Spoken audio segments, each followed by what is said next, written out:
All right, let's talk about engagement metrics. Where do you think people engage? Where do you think your customers engage with you?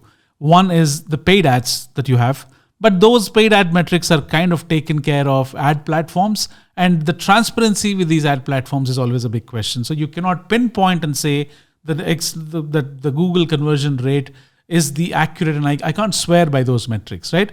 So, but when I have an email marketing platform, when I send out those emails to all the leads that I've collected, this is my data. I own this data, right? So I can go ahead and analyze people's behaviors, micro behaviors. How many people clicked on the links in my email? How many people did not click on the link in the email? How many people opened the email but did nothing after that? So these engagement metrics matter to me the most because I own this data, right?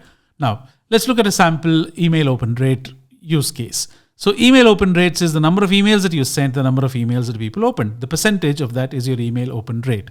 Your goal to increase your campaign effectiveness should be increasing the open rate. How do you increase the open rates? Better subject lines. Better segment your audiences. Don't send a welcome email to somebody who has been dabbling with your website for the last 10 days, right? There's no point.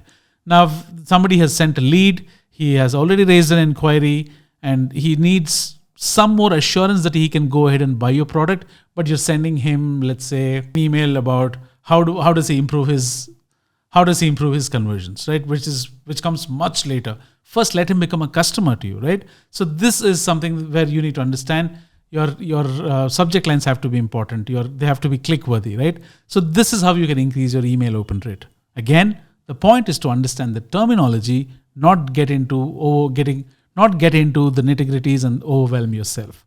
All right. Then you have email click-through rate and form completion rate. Email click-through rate is simple. How many people opened the emails versus how many people actually clicked on something in the email. Now, this is not total emails sent. We're talking about the emails opened. 1,000 emails were sent out. 100 emails were opened. 10 emails or 10 people clicked on links in the emails. Your click-through rate is 10 divided by 100 into 100, which is 10%, which is the number of people who clicked on the links in the email divided by the number of emails opened into 100. It is not the total number of emails sent. So once you have the email click-through rate, you kind of get a hang of what people are clicking on, what people are engaging with. So you capitalize on those metrics, right? Then you have form completion rate. How many people viewed the form on your website? How many people filled in the form? As simple as that, right? The percentage gives you the form fills. So these are all the metrics that you need to have at the back of your head to kind of understand your KPIs if you want to track in the future of how these metrics work together and what value they bring to your business. All right. Okay, so now you see time on page. What is the time user spent on your page? And this kind of gives you an understanding of how is their engagement levels with your content. Are they playing the videos that you have embedded on your website?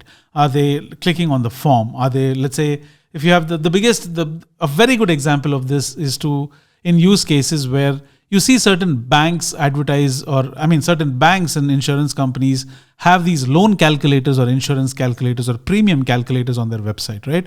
So when people visit these websites, are they engaging with these widgets? Are they going ahead and interacting with these elements on the website? So that gives you an understanding of the time spent on the website.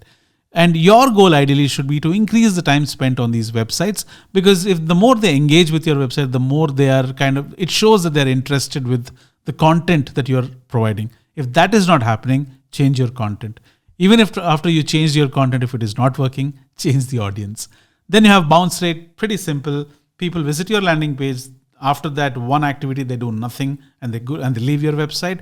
That's bounce rate. Ideally, a bounce rate should be as little as possible. All right. Revenue metrics. Revenue metrics are very simple to understand. In fact, this is the crux of your entire automation system. Why do you automate? Why do you set up marketing automation? To automate certain tasks. Agreed. To take out all the redundant tasks from your bucket. Agreed. But why? Ultimately, they have to contribute to the revenue. What metrics do you need to understand? Revenue. This is it.